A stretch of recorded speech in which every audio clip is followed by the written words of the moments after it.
कारवाई करण्यात आली, काय सांगा? आज जालना शहर महानगरपालिकेच्या मालकीचा जो ओपन स्पेस आहे त्या ओपन स्पेसवर एक गृहस्थाने म्हणजे अतिक्रमण बांधकाम केल्याचे तक्रार आमच्याकडे जातो. त्यांना कर्मचाऱ्यांनी भेटून सांगितलं त्यांना, परंतु इथेही 2-3 वेळा व्हिजिट झाला, परंतु त्यांनी कुठल्याही प्रकारचं ते आम्हाला सहकार्य केलं नाही. त्यामुळे आज आम्ही आमच्या जागेवरील जेवढं बांधकाम आहे तेवढं आज आम्ही सदरी लोकांची कुठे आहे? सर बारगाजे रोहच्या बाजूला आहे, हा एरिया समर्थनामध्ये येतो आणि आज पोलीस बंदोबस्तामध्ये आज बांधकाम काढून. सर किती मजले इमारत होती? हे रोहच्या बाजूला एक ठिकाणी एक मजली बांधकाम होतं आणि वरती अजून एक रूम होतं, त्यामध्ये बरंच सामान होतं. ते सामान आम्ही शिफ्ट करून त्याच्या बाजूच्या घरात जमा केलं, त्याला आम्ही सील करणार आहोत आणि त्यांनी योग्य पद्धतीने त्याची मागणी केल्यास त्यांना आम्ही सामान त्याचं परत करतो. घरमालकाचं नाव काय? नाव बनसोडे म्हणून आहे ते, बनसोडे म्हणून.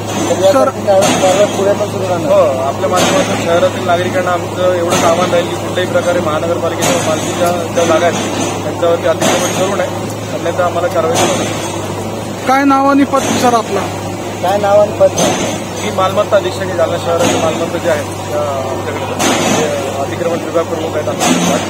मी राहुल देशमुख.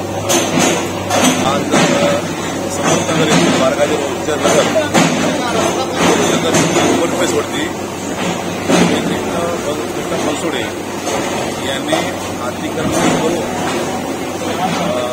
एक 2 रूम आणि एक वरती एक रूम असं त्यांनी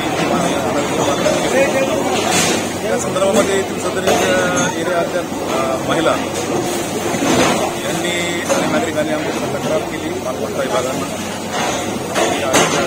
झालेला ती तक्रार आम्ही 2-3 वेळेस आम्ही संबंधित